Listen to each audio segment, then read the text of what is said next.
Poursuit dans cette étude l'étude de Paul aux Romains, la lettre de Paul aux Romains. Donc on est rendu au chapitre 9 et c'est la séance 62. Bien ça? Bon. Toujours le problème de sourire à chaque fois que je commence. Bon, voilà. Donc aujourd'hui, on s'intéresse au texte, comme Michel le disait un peu plus tôt, ce fameux texte qui je dirais qu'il est dérangeant parce que il dérange notre éthique actuelle, notre sens philosophique, politique, toute la question des droits de l'homme. Je répète ça à chaque fois parce que c'est important de le dire que nous, dans notre monde à nous, on s'est inventé une justice. Il faudrait peut-être baisser un petit peu les moniteurs. Il y a un petit peu, oui. Il y a comme un...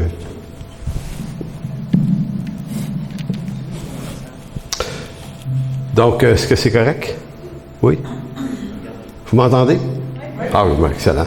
Donc, oui, c'est ça. Donc, on appartient à un monde moderne, même post-moderne. Puis aujourd'hui, certains philosophes appellent notre monde l'hypermodernité. Donc, on a dépassé le postmodernisme. On ne rentrera pas là-dedans pour expliquer ce que c'est. Mais l'hypermodernité, c'est l'homme hyper centré sur lui-même et ses droits, sa personne, ses ressentis, c'est tout ça, là, le monde d'hypermodernité. Puis il faut pas penser que parce qu'on est devenu chrétien, on échappe aux philosophies des siècles ou du siècle dans lequel on est. Au contraire, on est imbibé de ça. On est instruit par les médias, puis qu'on le veuille ou pas, puis ceux souvent qui clashent contre les médias en ce moment en disant que les médias nous mentent, moi ce que je vois c'est que c'est probablement les plus induits par les philosophies du siècle présent, parce que c'est au nom de toute la question des libertés, des droits qu'ils disent ce qu'ils disent. Donc on n'est pas sorti du bois, à moins qu'on fasse un effort plus grand que de s'exposer à l'Écriture, qui est la seule parole qui peut littéralement nettoyer notre entendement et nous garder proche de l'Écriture, parce que la justice qui est présentée par Dieu dans sa parole est complètement différente de celle de ce siècle présent. Donc si pour nous, dans notre justice, la justice implique des droits égaux, un accès égalitaire, donc on est dans une justice égalitaire, ben dans l'Écriture, on appelle ça plutôt la justice de Dieu. Donc c'est Dieu qui fait son œuvre. Et dans le texte qui nous intéresse, qui dit « J'ai endurci » ou « J'endurcirai le cœur de Pharaon ». Donc si vous voulez bien tourner, on va aller dans Romains 9, 14 à 18. Romains 9, 14, qui dit « Que dirons-nous donc? Qu'y a-t-il en Dieu de l'injustice? Loin de là, car il dit à Moïse, je ferai miséricorde à qui je fais miséricorde. Et j'aurai compassion de qui j'ai compassion. » Tu sais, juste ce verset-là, là, c'est une agression contre les philosophies du siècle présent. Hein? Les humanistes vont dire « Oh.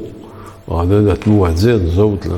Ici, là. » Mais Paul va le dire à la façon de Dieu.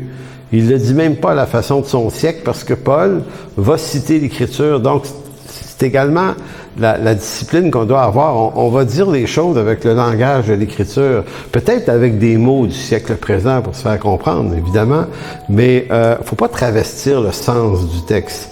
Donc, je ferai miséricorde à qui je fais miséricorde et j'aurai compassion de qui j'ai compassion. Ainsi donc, cela ne dépend ni de celui qui veut, ni de celui qui court, mais de Dieu qui fait miséricorde. Et c'est intéressant parce que dans ce texte-là, ce verset-là, cela ne dépend ni de celui qui veut ou de celui qui court. Il y a deux mots ici. Puis je vérifiais dans le texte original ce que veulent dire les mots, puis je les ai pas pris en note, mais le mot vouloir ici, là, c'est quelqu'un qui le veut. Là. Tu sais, c'est quelqu'un qui crée toutes les conditions pour que ça lui arrive. Il le veut, pas un peu. Là. Donc, le mot vouloir dans le grec, c'est ça. Et celui qui court, c'est celui qui en fait un exercice. Là. Donc, tu sais, l'apôtre Paul, c'est pas léger ce qu'il dit. Là. Ça dépend pas de celui qui veut absolument, puis de celui qui court le plus vite que les autres. Ça dépend pas, mais de Dieu qui fait miséricorde. Car l'Écriture dit à Pharaon, « Je t'ai suscité à dessein pour montrer en toi ma puissance, et afin que mon nom soit publié par toute la terre, ainsi il fait miséricorde à qui il veut, et il endurcit qui il veut. Donc, vous voyez la teneur de cette idée-là. Donc, on est des croyants, et un croyant, ça croit à Dieu. Fait que même si nous, on dit, OK, mais nous, on réfléchit pas à la justice de cette façon-là, good, mais un croyant, ça réfléchit à travers la pensée de Christ, de Dieu. Donc, autrement dit, Dieu accorde, parce que c'est en d'autres mots ce que le texte nous dit indirectement, et on va visiter ça cet après-midi, c'est Dieu qui accorde, et c'est qui accorde la repentance, et c'est Dieu qui pousse la repentance. Il pousse ça dans la vie de ceux qui l'appellent, puis il le fait selon sa miséricorde. Est-ce que Dieu est obligé d'accorder ou de pousser cette repentance dans la vie de tous? Nous, on dirait oui. On dirait, il faut que tu donnes une chance à tout le monde. Au moins, Dieu, pour que tu ne sois pas coupable d'avoir l'air d'un espèce d'intransigeant qui... Mais Dieu dit, il ne nous répond pas à la question. Il ne dit pas, OK, je vais repenser à ça. Bon, je vais jaser de ça avec le fils, là. Ça, on soupe ensemble à soir. Fait que, on va en jaser. Non, Dieu dit, c'est ça. C'est comme ça que je fonctionne. Donc, je suis à connaître comme je suis, car je suis qui je suis. Et il n'y a pas l'ombre d'une variation en Dieu, donc on ne peut pas négocier ça avec lui. Comme certains d'entre nous, on s'est dit, avant d'être croyants, on se disait, moi, que je le rencontre, moi, je vais jaser avec, tu vas voir, ça, mais non, c'est ridicule. Mais... Donc, dans ce sens, la repentance apparaît comme un acte poussé par Dieu ou non. Et ce n'est pas une circonstance qui dépend d'une décision qui relève du gros bon sens de l'homme. C'est totalement exclu de l'intention ici. Ce texte de l'apôtre Paul en Romains 9 est une citation de d'autres textes de l'Ancien Testament. Donc, quand Paul vient expliquer cette histoire de Pharaon, ben, il essaye pas de sortir Dieu du pétrin. Tu sais, il essaye pas de dire, bon, je sais que c'est un peu dur à prendre, que Dieu marche de même. On va réfléchir là-dessus, on va essayer de trouver un couloir, un raisonnement en marche pour essayer de s'expliquer ça. Non, Paul cite l'Écriture. Et vous savez, j'avais une discussion avec Michel cette semaine, on a une chose ensemble un matin de même, puis on a justement à côté ce sujet-là de connaître Dieu. Et c'est probablement une des disciplines les moins actuelles dans le monde évangélique. On se convertit à un univers chrétien, évangélique, et on entre dans une culture de la chose. On se retrouve d'une église, on chante comme ils chantent, on prie comme ils prient, on pense comme ils pensent. Et il n'y a pas beaucoup aujourd'hui, il n'y a pas beaucoup de milieux chrétiens ou églises qui vont dire, OK, dans les 4, 5, 6, 7 prochaines semaines, mois, on va s'intéresser strictement à la personne de Dieu. On va traverser l'Écriture pour saisir qui, lui, parce que si on ne fait pas cet exercice-là, ben, le Dieu qui nous a sauvés, on se l'imagine puis on le trafique, on le modifie. On l'ajuste à nos valeurs, puis à notre siècle, puis on se le fait à notre goût, selon nos circonstances, nos événements, nos blessures, appelez ça comme vous voulez, mais on se fait un Dieu à notre image et à notre ressemblance. Vous savez, quand il y a eu, dans Exode chapitre 32, l'abomination par laquelle les enfants d'Israël ont construit un veau d'or, ils ont fait ça avec les richesses qu'ils avaient obtenues de l'Égypte. Et puis, Aaron n'a jamais voulu faire une idole différente de Dieu. L'intention de Aaron était bonne. C'est que le peuple s'impatientait, puis s'il dit, il faut que je les calme, fait que je vais leur fabriquer une bébelle qui va les calmer, qui va être Dieu. Et il leur fabrique un veau, mais probablement en mémoire qu'en Égypte, il y avait des divinités qui s'exprimaient à travers les modèles d'animaux, le veau, la vache et tout ça. Ça fait que lui, il va puiser à même son ancestralité, ses coutumes qu'il a ramassées ici et là, et là, il fabrique ça, lui, puis lui, il est très, très honnête en disant, hey, Israël, voici ton Dieu. Et là, quand Moïse descend de la montagne, pour lui, c'est une abomination. Ça fait juste prouver que la bonne intention, l'honnête intention, n'est pas reçue si c'est une erreur quand même. Donc, c'est pas le Dieu des bonnes intentions. Puis, on apprécie ça, nous, dans la ZAC, oui, l'intention était bonne. Mais non, l'intention de Aaron et du peuple était une bonne intention mauvaise.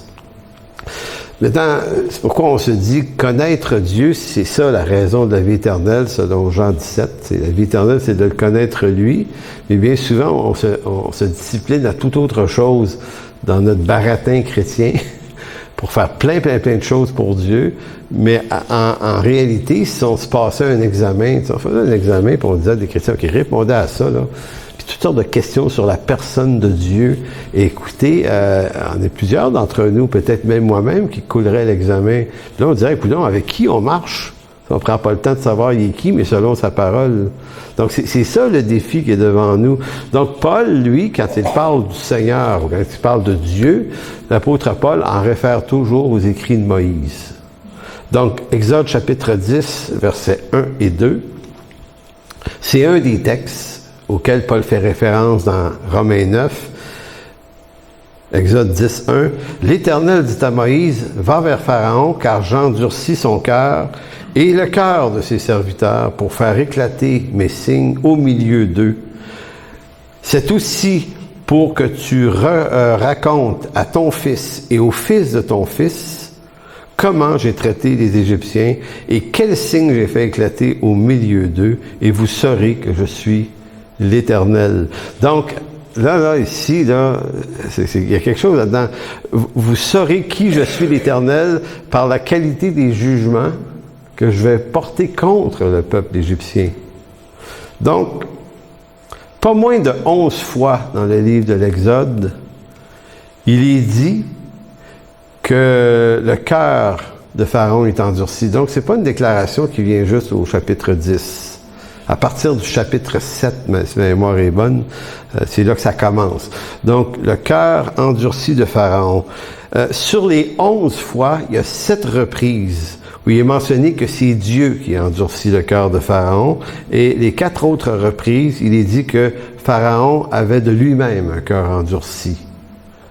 Important de mentionner que plus souvent, c'est Dieu qui a endurci le cœur de Pharaon. On peut chercher tous les raisonnements possibles pour sauver Dieu dans cette histoire. Parce que on est confortable avec les 4 fois où ça dit que Pharaon est endurci. Fait que tu sais, quand on lit ça, on dit, ben oui, c'est ça, il est endurci, c'est de sa faute à lui. C'est lui le problème. Mais si on s'accorde avec les 7 autres textes qui disent que Dieu a endurci le cœur de Pharaon, là, on dit, ouais, mais là,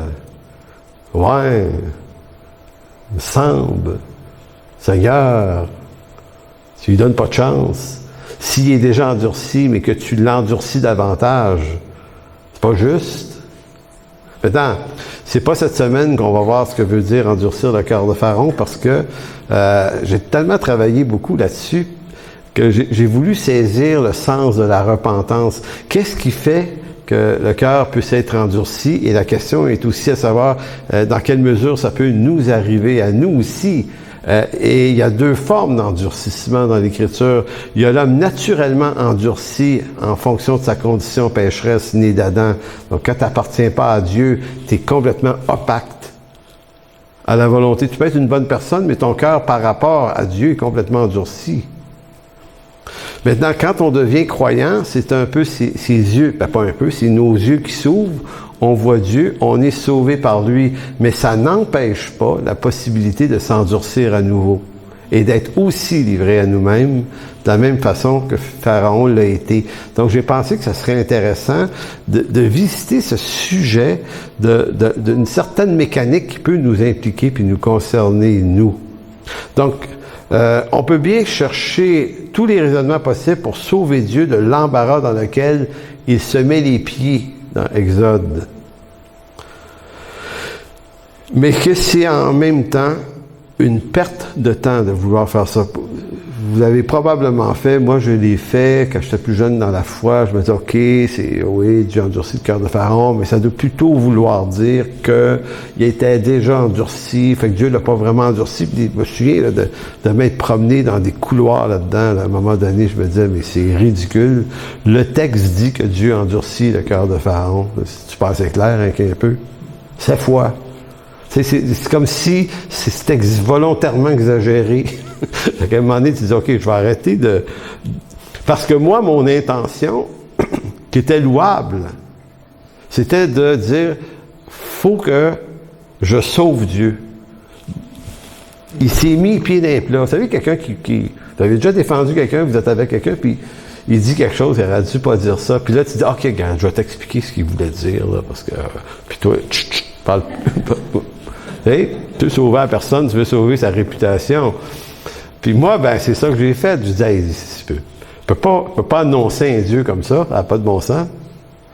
Fait qu'il faut sauver sa réputation, il s'est mis dans la barra, mais en réalité, c'est complètement faux. Dieu n'a pas besoin d'être sauvé, c'est nous qui avons besoin d'être sauvés. Faut y penser pareil. C'est nous autres qui est perdus, pas lui. Donc c'est pas sa justice qui fait défaut. C'est la nôtre, et c'est la nôtre qui nous porte à juger la sienne, ce qui est une folie complète.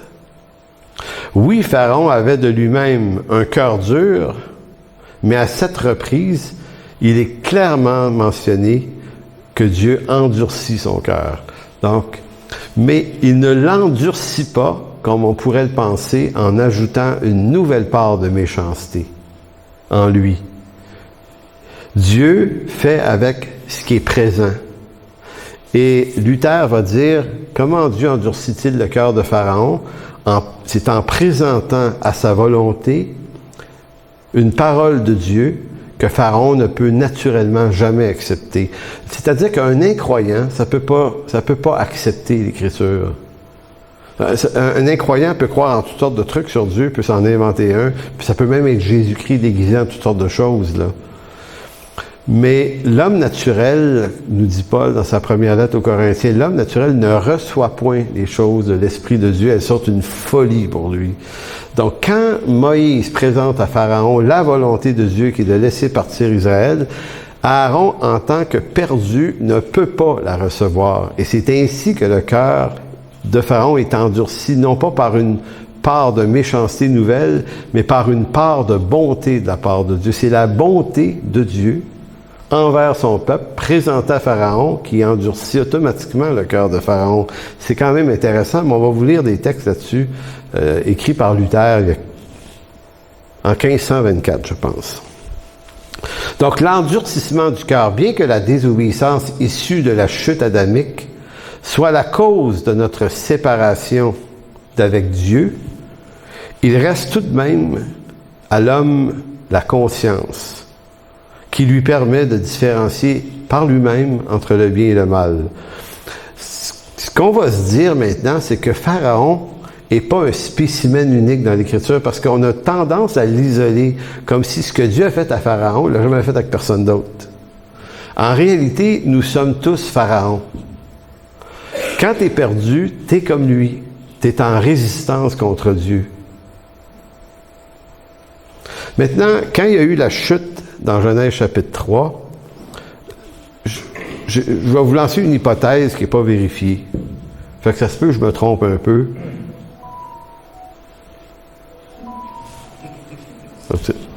Bon, anyway. Donc, ça se peut que je me trompe un peu là-dessus, mais la question que je me suis posée, si la conscience de l'homme, c'est ce qui lui permet de différencier par lui-même entre le bien et le mal, en avait-il besoin d'une avant la chute? Si l'homme avant la chute n'est pas porté au mal, donc il n'est jamais en train de se questionner si ce qu'il va faire est bien ou mal, il n'y a probablement pas en soi besoin de conscience en tant que tel pour l'éclairer sur ses choix, puisqu'il est déjà en Éden en présence de Dieu. Donc, il n'y a pas de conflit possible. Donc, il est suggéré que cette affaire-là qu'on appelle la conscience de l'homme, ça serait comme un bien donné par Dieu selon la grâce commune. En d'autres mots, on est tellement perdu que Dieu nous conserve quelque chose et il nous donne quelque chose qui nous éclaire un peu.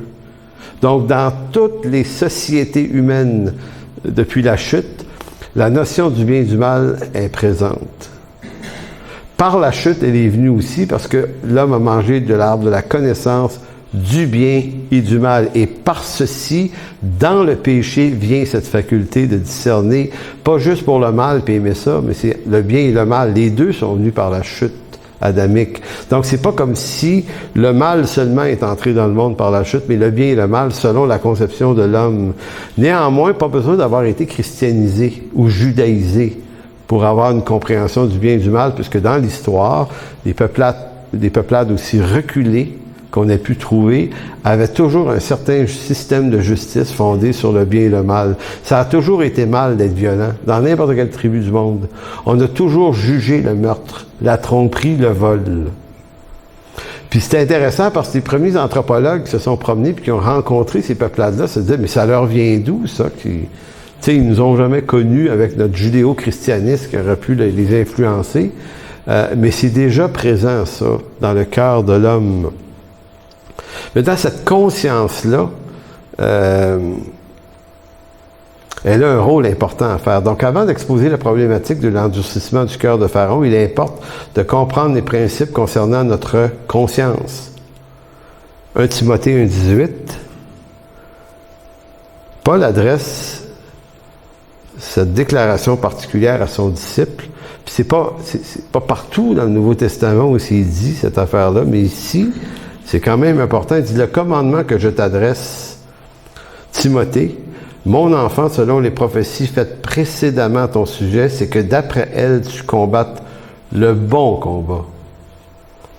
Et qu'est-ce que c'est le bon combat? C'est pas combattre des démons en prière. Le combat de la foi, c'est de garder la foi et une conscience, une bonne conscience. Garder la foi et une bonne conscience. Le bon combat, c'est garder la foi et une bonne conscience. Garder la foi, c'est pas au sens se garder comme croyant, se maintenir dans la foi dans ce sens-là. C'est garder la foi là dans le discours de Paul, c'est souvent plutôt rester attaché à l'objet de la foi, Dieu, Jésus-Christ, sa parole. C'est ce contenu-là qui nourrit. Mais aussi, dit-il, une bonne conscience. Il dit, cette conscience, quelques-uns l'ont perdue. Ils l'ont perdue. Ça se perd. Étonnant. Et Paul ne parle pas des païens ici, il parle à Timothée, un croyant, là. Puis on pense que ceux qui ont perdu cette conscience, c'est des croyants, puisqu'il dit-il, ils ont fait naufrage par rapport à la foi. Donc ici, ça nous ramène devant une responsabilité de notre part. C'est pas parce qu'on a saisi le salut par pure grâce, la grâce de Dieu, qu'il n'y a pas un examen, un soin à apporter à notre conscience. Même devenu chrétien, notre cœur peut s'endurcir et nous conduire à faire spirituellement naufrage. Quelle responsabilité avons-nous dans la qualité de notre conscience ou le naufrage de notre foi, fruit d'une conscience volée, perdue, disparue? Le bon combat consiste à préserver une foi saine, non pas une foi dans le sens de se maintenir dans la foi, comme si la foi était une force intérieure, mais non. La foi ici, dans le sens de ce qui doit être cru. Ce à quoi on doit rester attaché, à l'Écriture, parce que les deux fonctionnent ensemble. C'est l'Écriture qui affermit notre conscience à travers ces textes qui nous rallument, qui nous animent sur ce que Dieu veut et ne veut pas. Donc la volonté de Dieu, là, elle ne nous est pas communiquée généralement par l'Esprit, contrairement à ce que beaucoup aiment penser. Une volonté de Dieu, ça nous est d'abord donné par l'Écriture, clairement. Marcher par la foi implique de renoncer à mes passions aussi, de renoncer quelquefois à mon point de vue naturel, pour choisir de croire Dieu.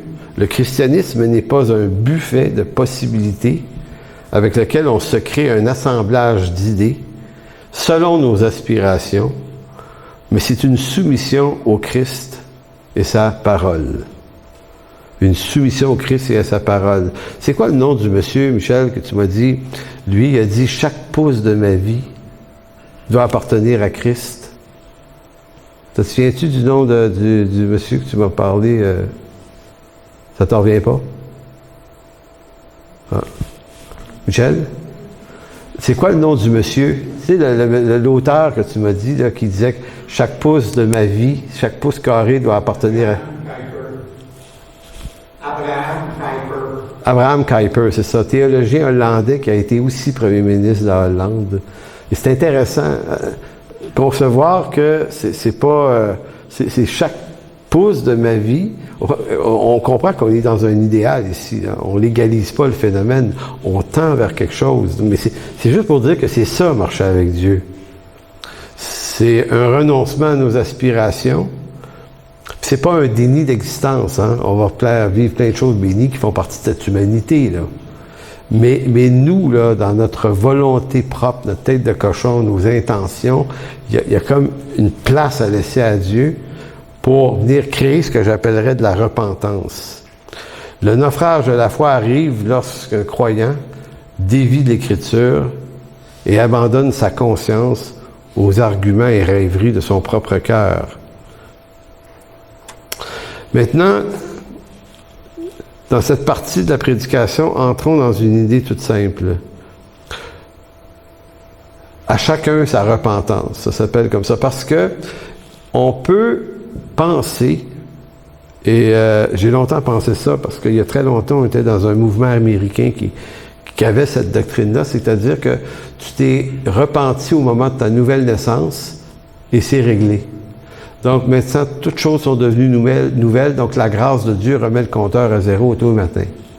Peut-être que tu n'as jamais à réparer.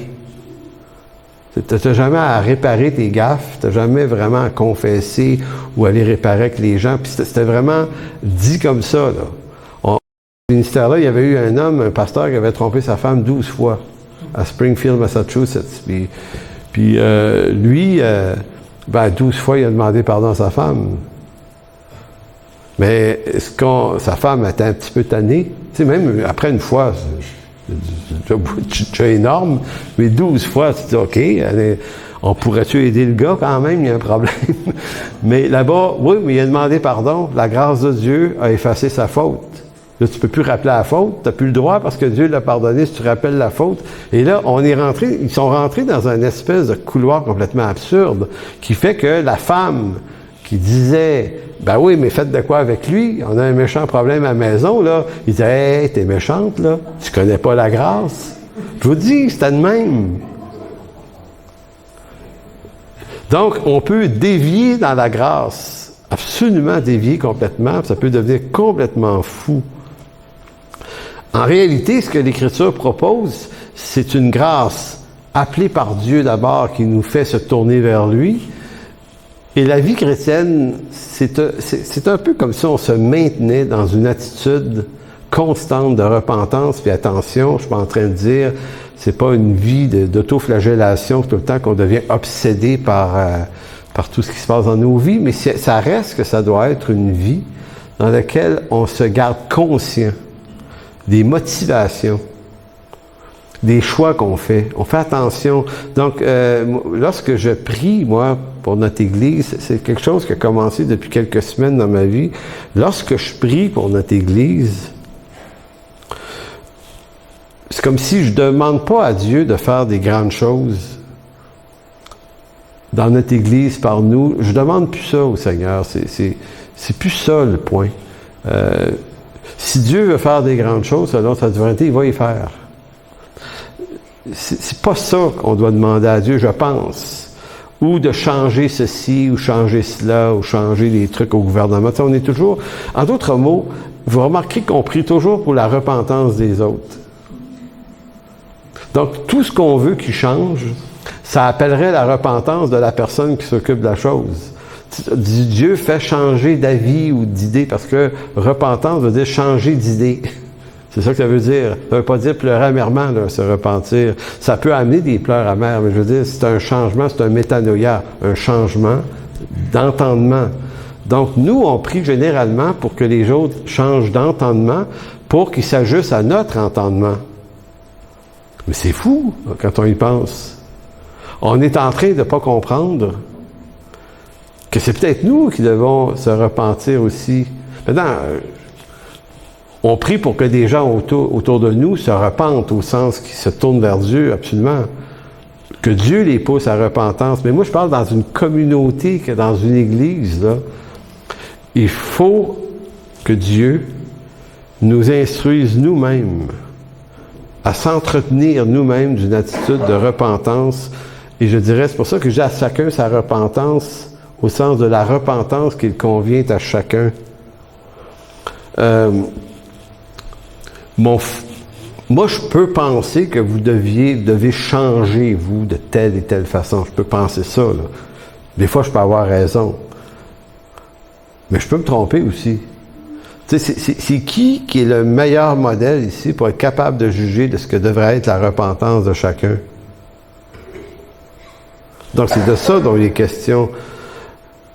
Donc, l'exercice volontaire et spirituel d'une attitude où on se questionne, on s'examine, sans être obsédé, mais nécessairement.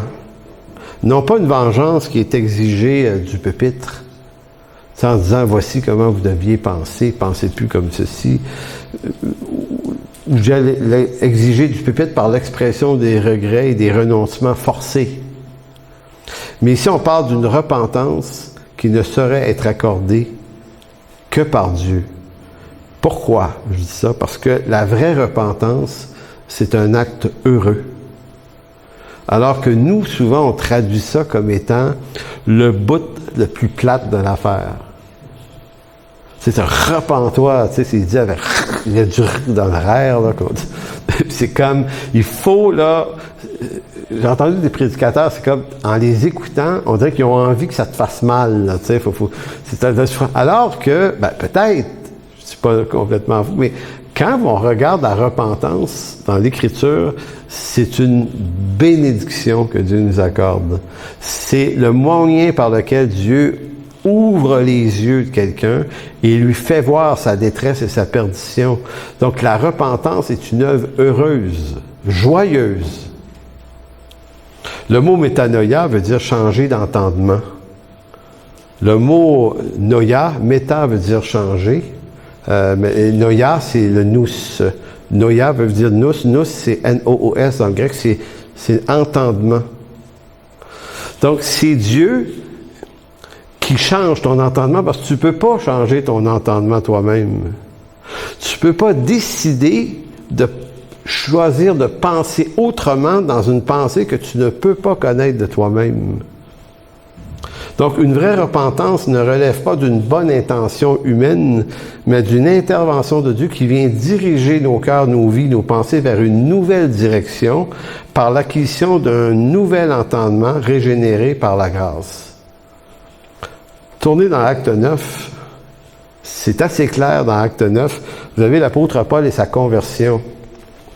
Donc, sa repentance.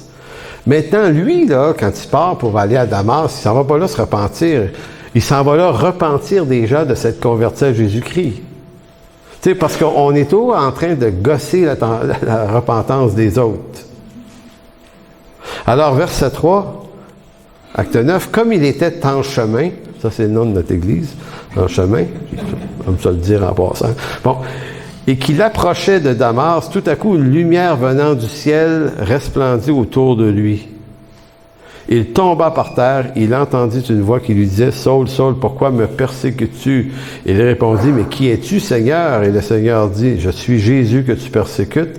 Il te serait difficile ou dur de régimber contre les aiguillons. » Tremblant et saisi des fois, il dit, « Seigneur, que veux-tu que je fasse? » Et le Seigneur lui dit, « Lève-toi, entre dans la ville et on te dira ce que tu dois faire. » Et si vous avez l'expression de ce que c'est une conversion puis une repentance, c'est quelque chose que Paul n'a jamais vu venir dans sa vie. Ça y est tombé dessus. Il allait tuer ou enchaîner des chrétiens à Damas. Et là, sa perspective après cette expérience-là, elle ne peut plus être la même. Tu sais, Paul n'est pas allé à Damas et dire « OK, Seigneur, maintenant arrêtez-moi.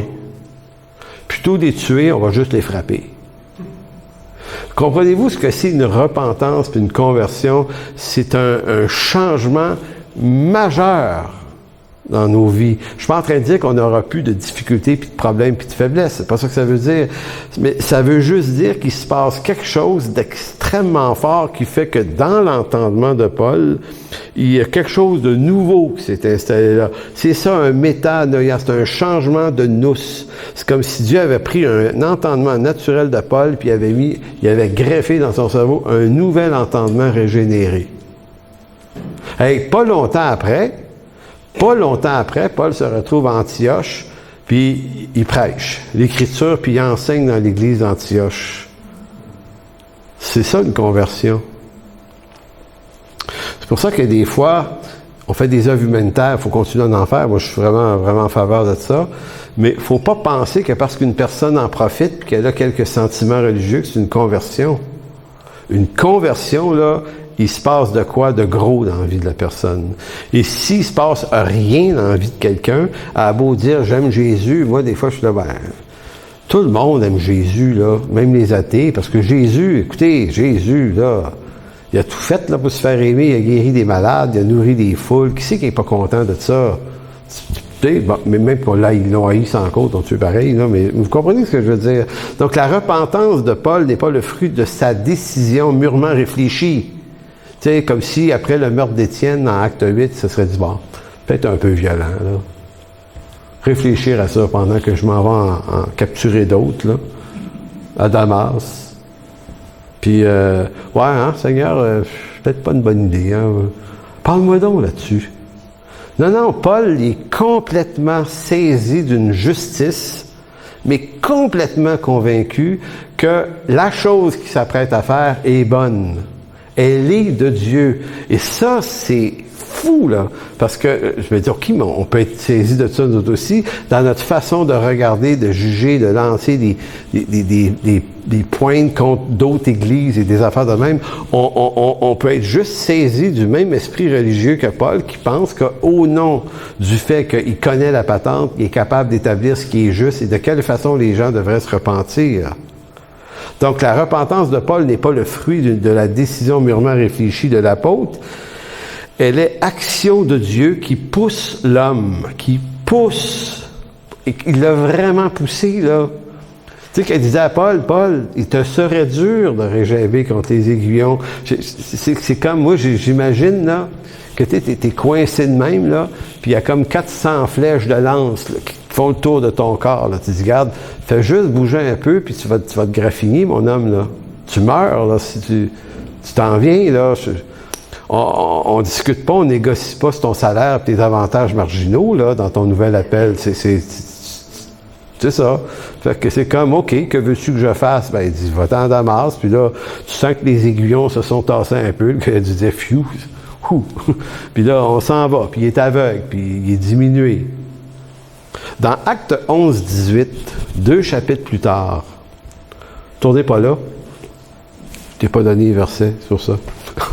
Mais je veux pas lire le verset, mais c'est que dans Acte 11-18, il est écrit que Dieu accorde la repentance. Il y a 2 mots dans le Nouveau Testament, accorder ou pousser, quand il est question de repentance.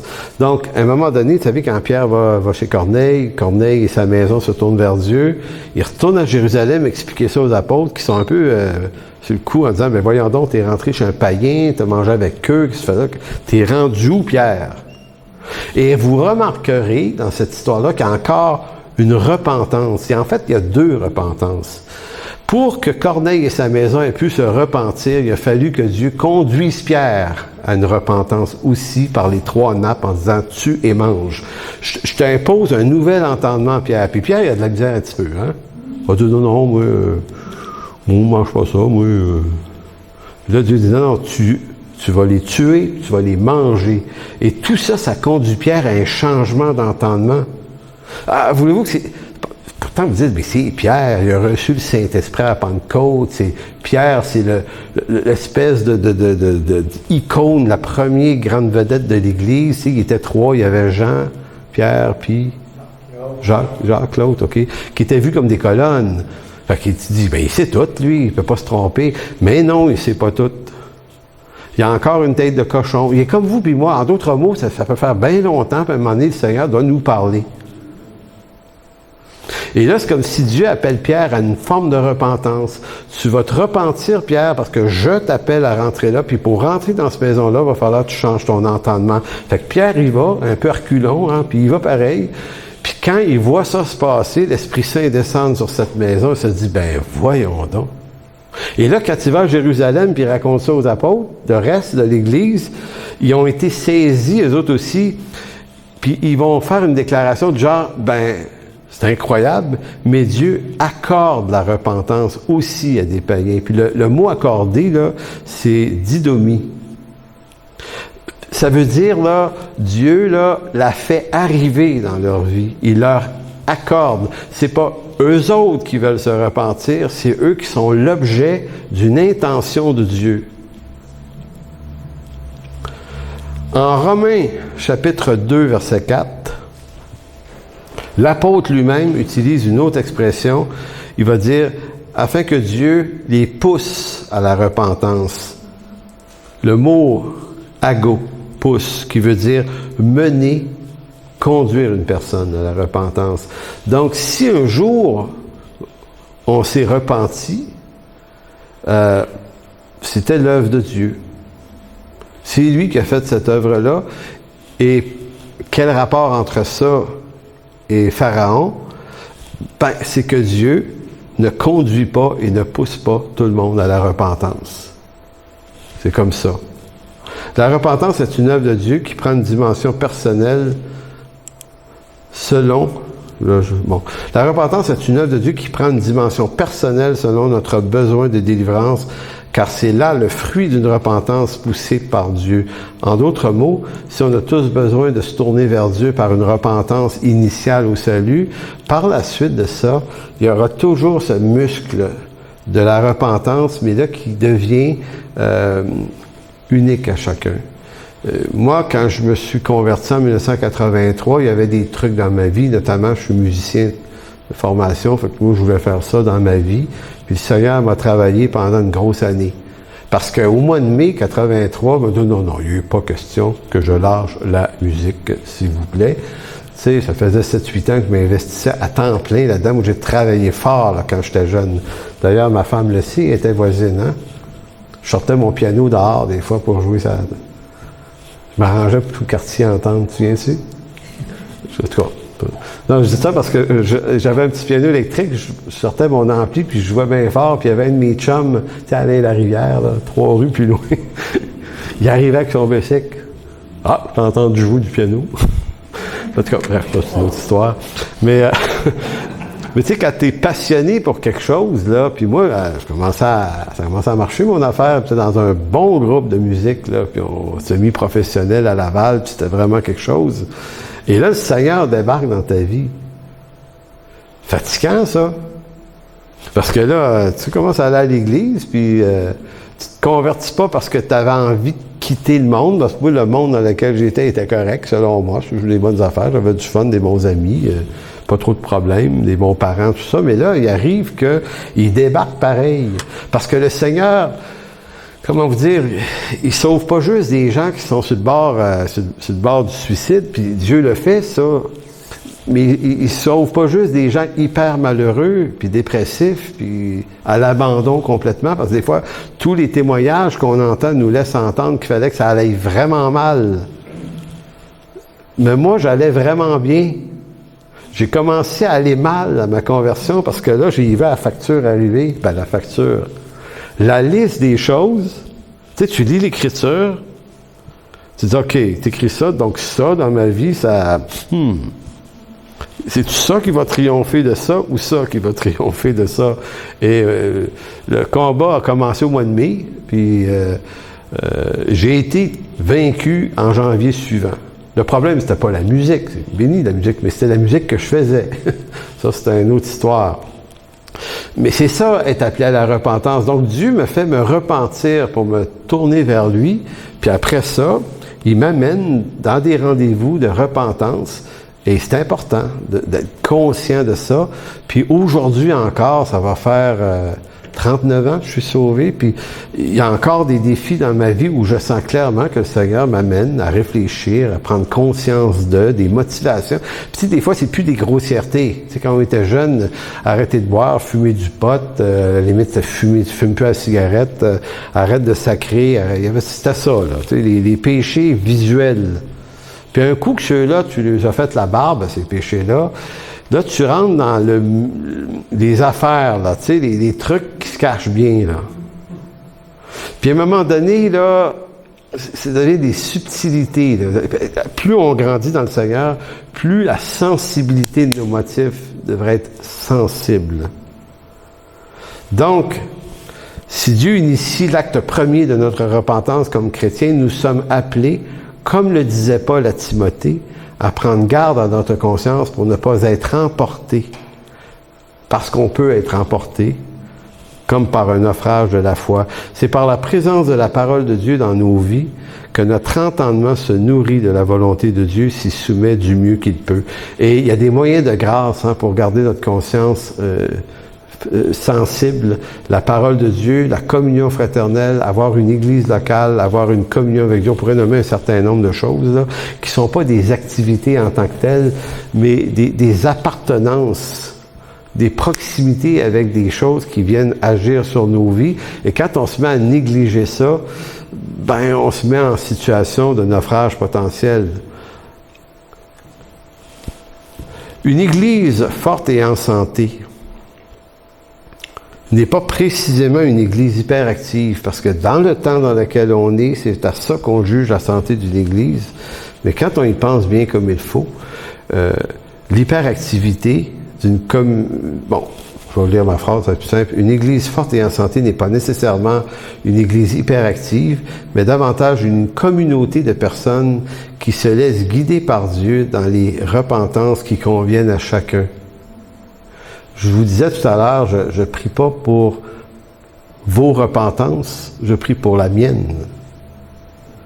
Et quand je prie pour notre Église, je demande au Seigneur qu'il nous amène, qu'il nous maintienne dans une attitude de repentance, chacun pour soi. Pas besoin de venir nous dire ça devant tout le monde. La maturité, c'est d'accepter que l'Esprit Saint va éclairer les domaines de nos vies et que de plus en plus, nos motivations, on va les voir, puis on va être capable de faire des choix en fonction de la laideur de certaines choses qu'on a vues. Mais si on ne le fait pas, cet exercice-là, on laisse tout passer. Parce que la maturité ne dépend pas de notre activisme, ni de nos connaissances bibliques, ni même théologiques, pas plus qu'elle ne se définit par l'adoption de la meilleure des confessions de foi, parce qu'on peut voir ça, dans notre Église, on a une confession de foi, elle est tellement bonne qu'on est les vrais, on l'a l'affaire. Mais tu peux avoir la meilleure Église, la meilleure confession de foi, tu peux avoir tout ce qu'il y a de mieux, puis avoir zéro maturité. La maturité se détermine par notre volonté à veiller sur l'état de notre cœur et de notre conscience, afin que jamais elle ne s'endurcisse. L'éclaircissement ou l'endurcissement de la conscience est le fruit d'une justice propre par laquelle je m'autorise, je me justifie de me laisser aller à ne plus être attentif aux voies de Dieu dans mes voies. La séduction n'est pas que dans la grossièreté, elle consiste aussi dans le fait d'avoir, quelquefois, de soi-même une trop haute opinion. Romains 12, 3. Tu sais, Paul disait, n'ayez pas de vous-même une trop haute opinion, mais de revêtir des sentiments modestes. Donc, c'est pas juste une question de s'égarer dans des saletés. On peut s'égarer dans des propretés. L'orgueil spirituel a aussi son opposé, la paresse spirituelle. Ouvrir des trucs à des trucs douteux dans nos vies, c'est un problème. Mais être hyper légaliste contre tout, c'est juste le problème inverse.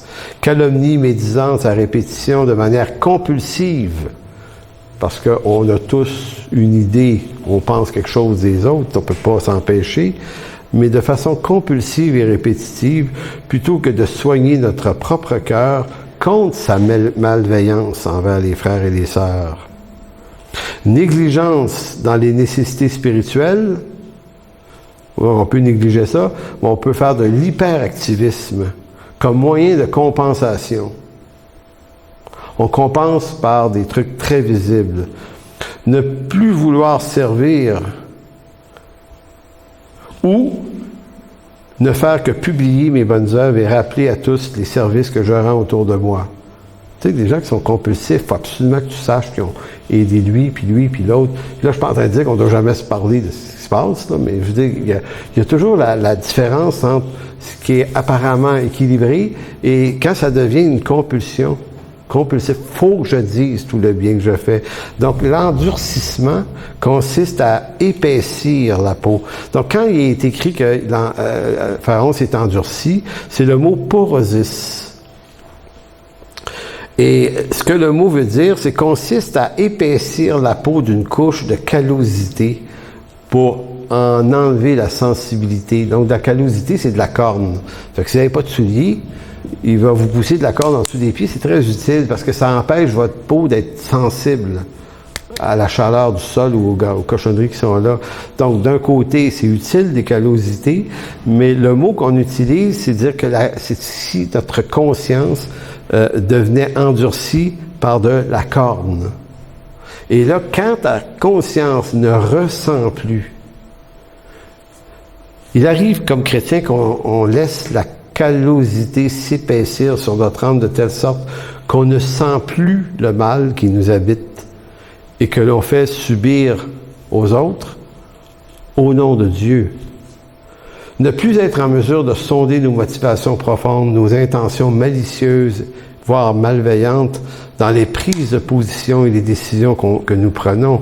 Ne plus se rendre compte que ce sont nos lacunes qui nous font agir et non plus la volonté de Dieu. Coincé dans une prison avec soi-même, tu sais, une prison de callosité, là, d'où l'on observe l'extérieur n'étant plus à même de ressentir sa propre douleur, fruit de ses propres égarements.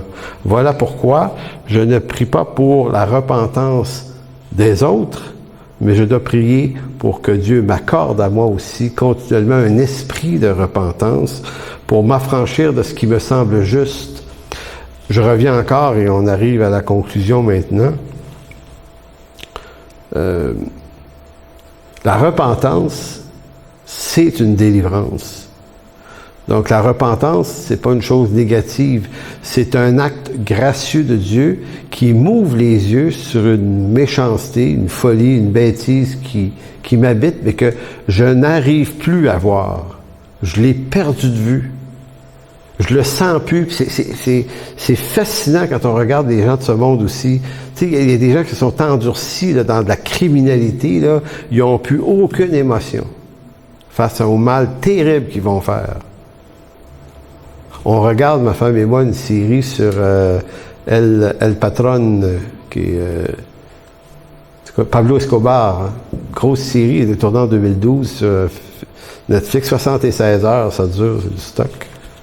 Mais ça montre à quel point le gars, quand il est jeune, c'est un bon jeune homme, là. Il est fin, ce petit gars-là, mais tranquillement, pas vite, là, il se met les pieds dans des affaires, puis à un moment donné, il devient un fou sadique. Tu sais, il a tellement tué de monde, ce gars-là, de lui-même, là. Puis quand c'était le temps d'aller tuer du monde, là, lui, il dit, ah non, parce que ces gars, ils disaient, non, ben viens pas, tu sais, t'es le boss. Non, je vais être là. Écoute, comment t'en viens à aimer ça? Comment t'en viens à aimer, à toujours calomnier les gens? C'est pas y tuer, mais c'est calomnier. Comment t'en viens à pu être mal dans ta peau quand tu le fais? Si t'es mal dans ta peau quand tu le fais, ça veut dire que ta conscience elle résonne encore, mais sinon... Donc, en terminant, pour comprendre le texte durcissement du cœur de Pharaon, qu'on va voir plus clairement la semaine prochaine, il est important de comprendre comment notre propre cœur peut s'endurcir. On a un cœur qui est comme un vêtement souillé, nous dit Isaïe 64. Donc, il n'y a pas que Pharaon qui est endurci. C'est pas un problème qui est unique à lui, c'est le problème de notre humanité. L'endurcissement du cœur de Pharaon n'est pas unique à cet homme, c'est la condition de tous les hommes jusqu'à ce que Dieu les pousse à se repentir. La conversion à Jésus-Christ est premièrement un appel à la repentance qui nous détourne de nos mauvaises voies en vue du salut éternel, mais ce n'est pas pour autant une grâce à bon marché qui nous conforte dans la marginalité de nos propres voies. Donc, je vous termine sur un texte du psaume 139, qu'on va chanter d'ailleurs dans quelques minutes. « Sonde-moi, ô Dieu ». Et je nous engage comme communauté à demander à Dieu dans la semaine qui vient, si c'est pas le cas, là, en tout cas si c'est le cas, continuez, ça va bien, mais de se garder dans cette espèce de mouvement, de laisser Dieu sonder nos cœurs pour nous maintenir dans une attitude de repentance, éclairée par sa parole, afin de se donner de la maturité personnellement, mais aussi une maturité collective. Parce que ce qui est l'enjeu dans tout ça, au bout de l'affaire, au bout de la maturité, au bout de l'entretien d'une saine repentance dans nos vies, l'enjeu de la maturité de l'Église devient aussi un enjeu de salut pour les gens du dehors. Je vois beaucoup de chrétiens prier pour un réveil. Puis moi, souvent, je m'objecte à ça, parce que je dis, c'est pas parce que je compte les réveils, mais il n'y aura pas de réveil s'il n'y a pas d'abord une réforme. Puis une réforme, ça se passe d'abord dans le cœur individuel de chacun d'entre nous. C'est reconnecter avec Jésus-Christ. Amen. Psaume 139, versets 23-24, qui dit « Sonde-moi, ô Dieu, et connais mon cœur, éprouve-moi et connais mes pensées. Regarde si je suis sur une mauvaise voie et conduis-moi sur la voie de l'éternité. » Alors, Père, merci de bénir cette journée. Merci de bénir cette parole aujourd'hui. Seigneur, c'est cette prière qu'on t'adresse aujourd'hui, de nous conduire dans les voies de la vérité, mais suivant un éclairage de toi, Seigneur, parce que nous, souvent, on pense qu'on a trouvé déjà. Mais Seigneur, toi, tu as des voies pour nous. Tu as des voies de laquelle tu veux nous délivrer. Peut-être des choses qu'on trouve bien bonnes, mais c'est pas ça que tu as voulu. Et tu n'arrives plus à nous parler, tu n'arrives plus à nous le montrer. Alors Seigneur, cette prière aujourd'hui, c'est que tu ressensibilises nos cœurs, nos âmes et nos consciences à réentendre à nouveau ta parole dans nos cœurs, afin qu'on puisse, par maturité, grandir individuellement, mais grandir en Église aussi. Merci, Père. Amen.